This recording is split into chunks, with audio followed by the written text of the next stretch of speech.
Hello everyone, welcome to science and mathematics world. I am Kaushalendra Khare और आज की इस वीडियो में मैं आपके लिए लाया हूँ चैप्टर 2 की एक्सरसाइज के क्वेश्चंस को। तो चलिए शुरू करते हैं।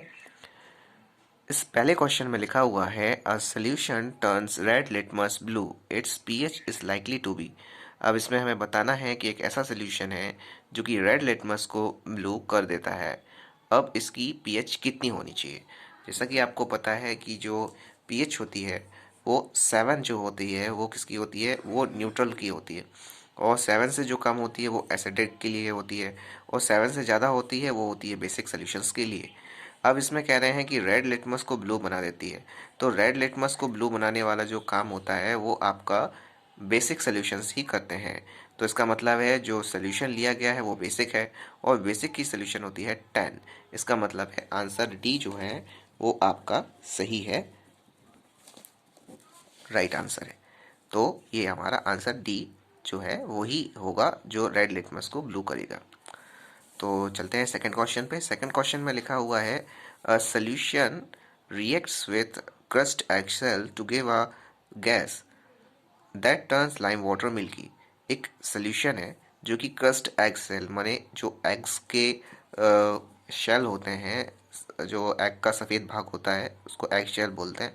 एग शेल को क्रस्ट कर दो माने उसको पीस चूरा बना दो, और उस चूरे में जब हम कोई एक सॉल्यूशन डालेंगे तो उससे एक ऐसी गैस निकलेगी जो कि लाइम वाटर को मिल्की बना देगी। अब हमें उस सॉल्यूशन का नाम बताना है जो क्रस्ट एग सेल से रिएक्शन करके एक ऐसी गैस निकाले जो लाइम वाटर को मिल्की बना देती है। तो वो है हमारा ये HCl। HCl मीन्स होता है हाइड्रोक्लोरिक एसिड। हाइड्रोक्लोरिक एसिड जो होता है जब इसकी रिएक्शन आप क्रस्ट एक्सेल को आप कैल्शियम कार्बोनेट बोल सकते हैं, CaCO3। कैल्शियम कार्बोनेट से आप जब इसकी रिएक्शन कराते हो तब इसमें से एक गैस निकलती है जिसका नाम होता है कार्बन डाइऑक्साइड। ठीक है, और कार्बन डाइऑक्साइड गैस ही जो होती है वो लाइम वाटर को मिल्की कर देती है। तो यही है हमारा सही आंसर, HCl। अब हम बढ़ते हैं अपने तीसरे क्वेश्चन की तरफ। तीसरे क्वेश्चन में लिखा हुआ है 10 ml of a solution of NaOH is formed to be completely neutralized by 8 ml of given solution of HCl. If we take 20 ml of the same solution of NaOH, the amount of HCl solution, the same solution as before, required to neutralize it will be।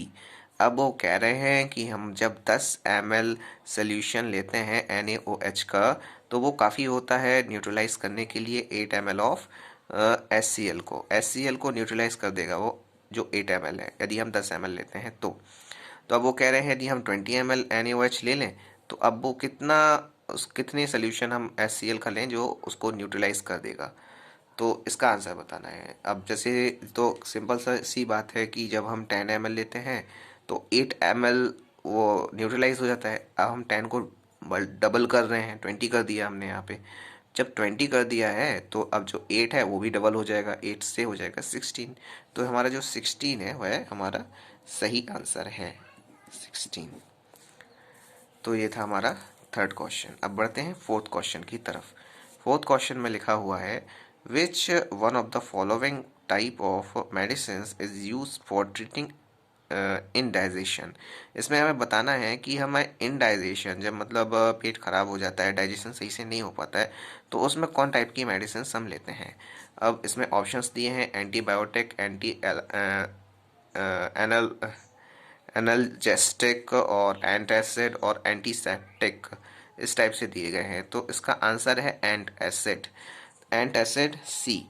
तो इसका answer antacid है क्योंकि anti biotic जो होते हैं वो आपके जब मलेरिया वगैरह हो जाता है तब हमें एंटीबायोटिक्स वगैरह की ज़रूरत पड़ती है जो हमारी इम्यूनिटी वगैरह को बढ़ा देती हैं, जिससे हम उन जर्म्स से फाइट कर सकते हैं। एनाल्जेस्टिक भी हम नहीं ले सकते क्योंकि एनाल्जेस्टिक अलग टाइप की बीमारियों के लिए यूज़ होती है। एंट एसिड सही आंसर है। और एंटीसेप्टिक तो जब हमें गिर जाते हैं तो कट छिल जाता है तो उसमें एंटीसेप्टिक का यूज़ होता है, इसीलिए इसका सही आंसर है एंट एसिड। तो ये थे हमारे एक्सरसाइज के 4 क्वेश्चंस जो कि MCQs टाइप के थे। और आप यदि आपको ये वीडियो अच्छा लगा हो तो आप इसे अपने दोस्तों के साथ शेयर करें और हमारे चैनल को सब्सक्राइब कर लें, जिससे आपको आगे के वीडियोस और आगे की एक्सरसाइज के क्वेश्चंस को मिल सकें और आप उसे सिंपल लैंग्वेज में मिल जाएंगे आपको और आप इन्हें अच्छे से समझ के अच्छे से लिख सकोगे। तो मिलते हैं अगली वीडियो में। Please do comment, like, share and subscribe my channel. Good bye. जय श्री राम।